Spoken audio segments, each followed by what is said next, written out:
Bonjour and welcome to Sweet Talk. My name is Patrick. Today I'm going to show you how to make real French croissant. This recipe, I was making it when I was apprentice, and the same recipe I made it in many countries. Always worked. Light, crispy, just the same as you find in Paris. I hope you enjoyed it.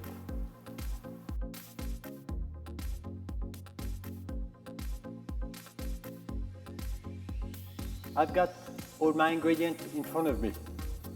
I've got a baker's flour. Baker's flour is a high protein flour. It's got a lot more gluten than just plain or all-purpose flour. I've got milk powder, gluten. The gluten is going to give a bit more strength to the flour.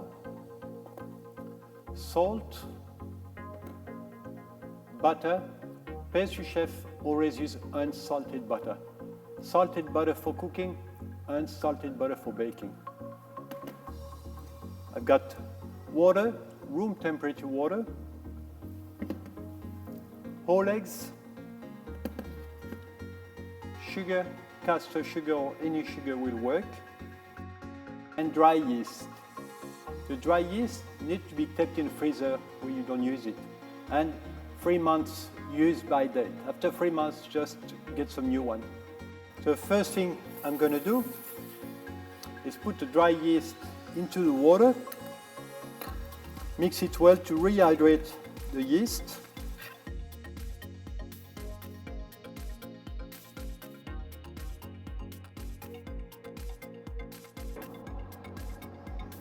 Then I'm going to put the sugar and the eggs. All the liquid, dry yeast and the sugar together.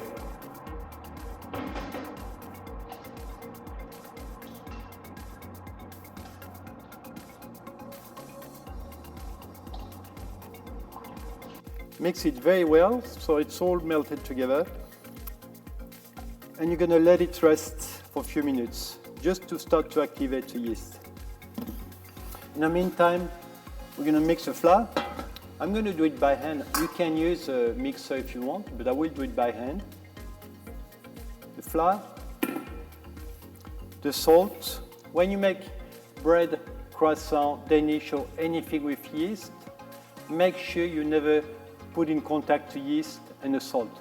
The salt will kill the yeast. That's very important. The gluten, the milk powder, and the butter. And now I'm going to mix the butter and the flour together. When your butter is well combined with your flour, then you can put the liquid all at once.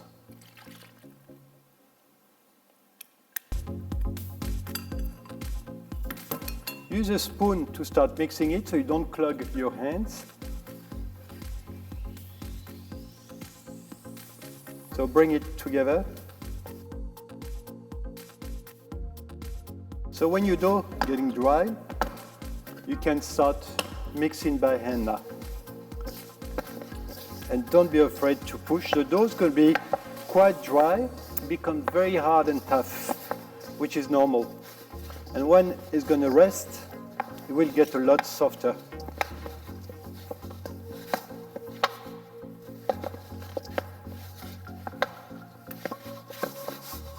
I'm going to finish it on the table now. And now we're going to mix it very well until the dough is nice and smooth. So it might take a few minutes.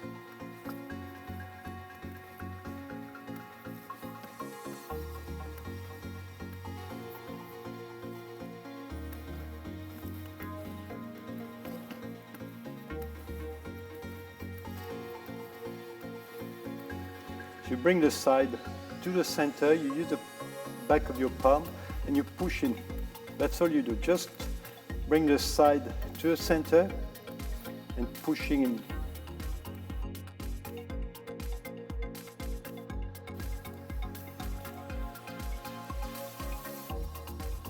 You're going to take 5 or 6 minutes at least. Leaving my dough for now 6 or 7 minutes.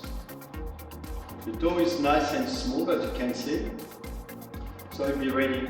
I'm going to leave it on a tray, cover it with a clean wrap, and leave it for 1 hour to develop. While my dough is resting on the bench, I'm going to prepare the butter. It is very important operation for croissant making. Prepare your butter properly. We're going to plastify the butter. Plastifying means make it soft but pliable and cold. So we're going to make an envelope. The envelope is roughly 18 centimeters square. The butter is quite soft as well inside. It'll be easy to roll out.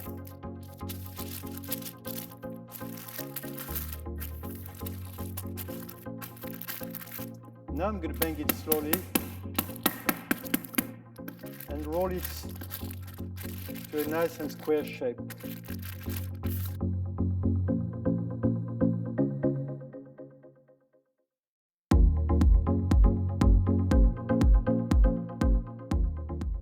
Now I have a nice square flat level piece of butter. I'm going to put it in the fridge for about 10-15 minutes, and when my dough is ready, fold it through it. I don't want the dough to be... It has been 1 hour now. My dough has doubled in size. I'm going to be ready to laminate the butter through it. I took the butter out of the fridge earlier on. I don't want butter to be too hard. I don't want butter to break into the dough. I want it to be very smooth to laminate it.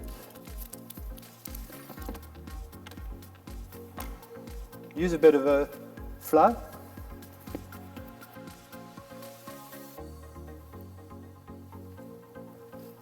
I'm going to square up my piece of dough, and I'm going to roll it out twice the length of my butter, but the same width.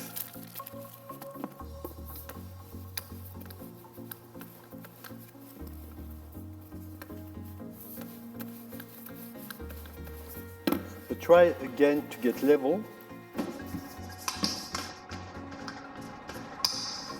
Press your butter in, stick very well.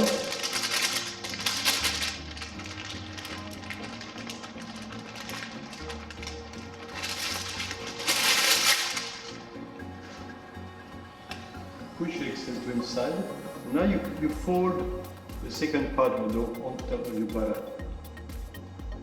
So you sandwich your butter within your dough.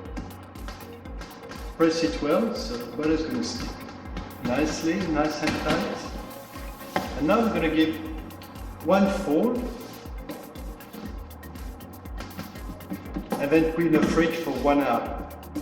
So when you press your croissant, first squash both ends so it will be nice and square. It won't change shape at the end. Now you can start to roll it. So we need to roll it 3 times the original size of your dough. So 3 times the length.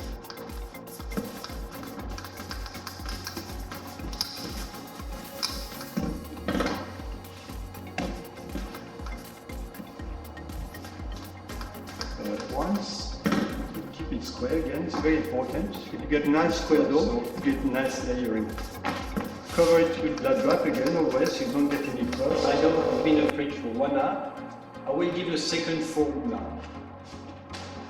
Don't forget to give a quarter turn right or left. Between each fold you need to give a quarter turn. Press both hands of your dough, so it's going to stay nice and square. You can start to roll. Again, so you can roll 3 times the original size of the dough.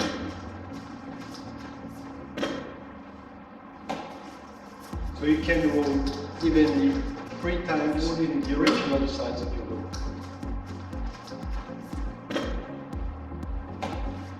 And same as before, put in a tray, flat wrap, and 1 more hour rest in the fridge. So I'm going to give my third and last fold. Again, remember to turn your dough one for a turn. Squeeze both hands so they stay nice and square. And roll it.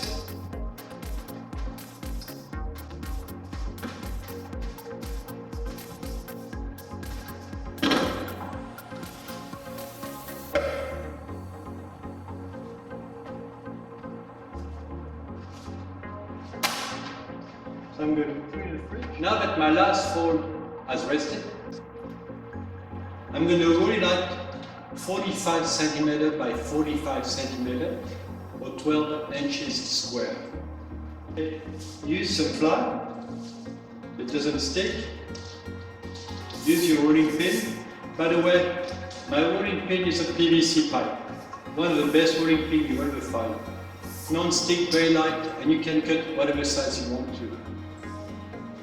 So again, now you can just roll it nicely square, slowly, just 45 centimeters by 45 centimeters. So it's about 17 inches square. Make sure you keep it nice and square. Keep it flat.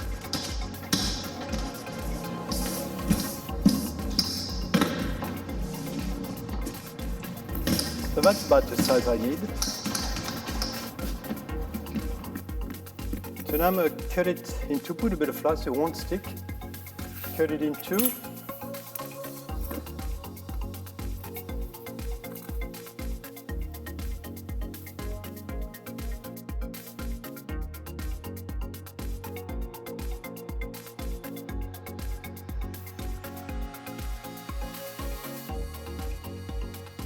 So I've made myself a tin plate. It's 14 centimeter by 20 centimeter, or 5.5 inches by 8 inches. You're going to cut your croissant.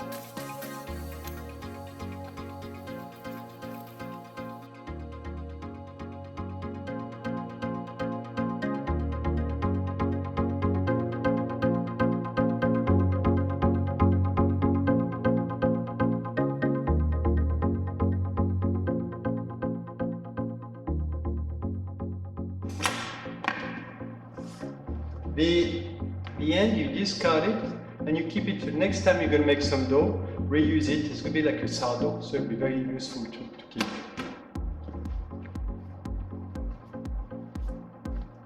Pile up your croissants so they stay nice and cold, so you got time to roll them. Now we're going to cut them and roll it. You get one small cut in the back. Spray them out. Pinch the flat. Make sure there's no flour on your table. And you roll them. Roll them out, bring your hand out, and that's it.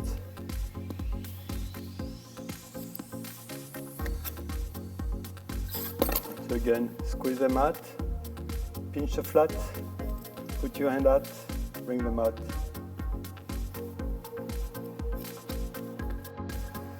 So simply again, bring the flap in, bring your hand out slowly.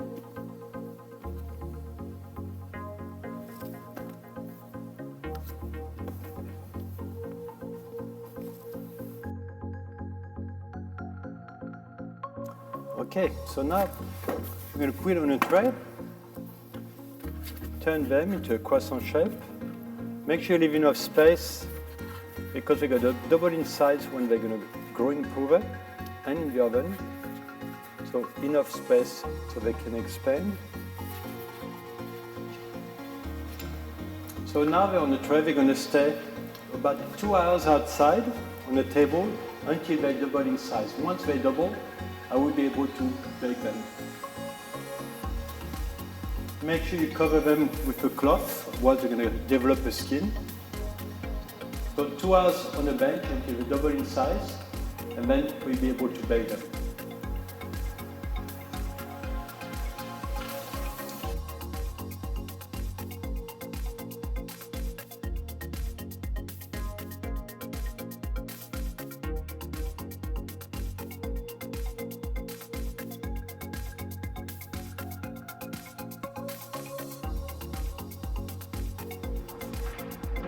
My croissants have been brewing for 2 hours. They are now ready to go in the oven. 24 minutes at 210 degrees.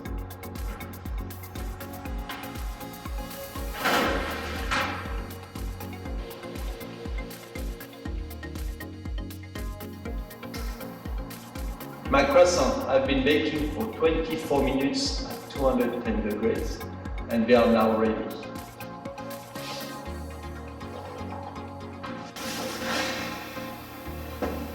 Et voilà, the real croissant Parisian. Your turn now. Bon appétit.